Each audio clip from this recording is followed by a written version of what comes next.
সিলেটের কোম্পানীগঞ্জ উপজেলার ভোলাগঞ্জের সাদা পাথর একসময় ছিল অপার প্রাকৃতিক সৌন্দর্যের লীলাভূমি। স্বচ্ছ জল, সাদা পাথরের স্তূপ আর সবুজ পাহাড় ঘেরা এই এলাকা ছিল দেশের অন্যতম পর্যটন কেন্দ্র। কিন্তু এখন দৃশ্যপট পাল্টে গেছে। নদীর তলদেশে বড় বড় গর্ত, খোলা পানি আর পাথর শূন্য মরুভূমি যেন এখানে নতুন বাস্তবতা। স্থানীয় বাসিন্দাদের অভিযোগ, প্রভাবশালী একটি চক্র দিনের আলোয় কিংবা গভীর রাতে শত শত নৌকায় পাথর তুলছে। এই চক্রের সঙ্গে জড়িতদের প্রভাব এতটাই বেশি যে সাধারণ মানুষ মুখ খুলতে সাহস পান না। কয়েক মাসের অব্যাহত লুটপাটে পাথরের স্তূপ উধাও আর নদীর স্বচ্ছতা হারিয়ে গেছে।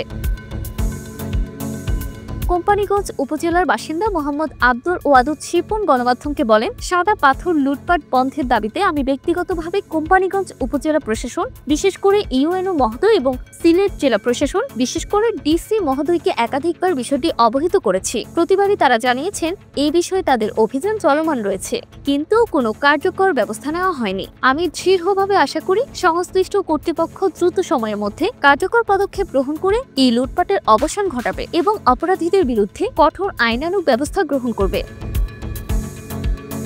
পর্যটন ব্যবসায়ীরা বলেছেন, এভাবে চলতে থাকলে সাদা পাথরের নাম পর্যটন মানচিত্র থেকে মুছে যেতে সময় লাগবে না। এতে শুধু পর্যটন নয়, জীবিকার উপর নির্ভরশীল শতাধিক পরিবারও বিপর্যস্ত হয়ে পড়বে।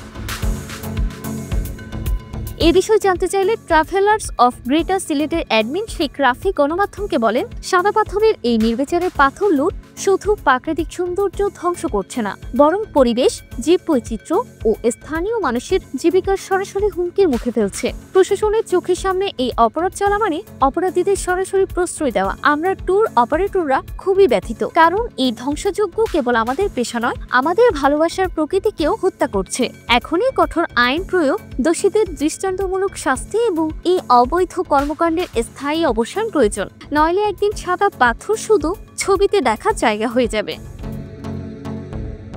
বাংলাদেশের পরিবেশ আইনবিদ সমিতি সিলেট বিভাগের সমন্বয়ক শাহ শাহেদা গণমাধ্যমকে বলেন, যেহেতু খনিজ সম্পদ মন্ত্রণালয় দাবি করে এই সম্পদ তাদের, সেহেতু এই জায়গায় তারা তদারকির দায়িত্বে আছে। এই যে পাথরগুলো শেষ হয়ে যাচ্ছে, সুন্দর একটা জায়গা নষ্ট হয়ে যাচ্ছে, সব মিলিয়ে বলা যায় এগুলো দেখার মতো কেউ নেই। তিনি আরো বলেন, সিলেটে একটা অরক্ষিত জায়গা হয়ে যাচ্ছে, আইন শৃঙ্খলা রক্ষার জন্য কেউ আছে বলে মনে হয় না। পাথর সংরক্ষণে প্রশাসনের উদ্যোগ যথেষ্ট নয়, এই ধ্বংসযজ্ঞের ঘটনার নৈপথ্যের কুশল পদে চিহ্নিত করা দরকার।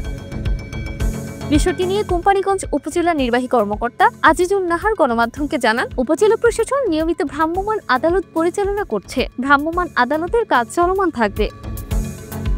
জেলা প্রশাসক মোহাম্মদ শের মাহবুব মুরাদ এই বিষয়ে গণমাধ্যমকে বলেন, নিয়মিত আমাদের অভিযান পরিচালনা হচ্ছে, জেলা থেকে যৌথ বাহিনীর মাধ্যমে অভিযান হচ্ছে, স্থানীয় বাসিন্দাদের সহযোগিতা নিয়ে এই অবৈধ কার্যক্রম বন্ধে কাজ চলছে।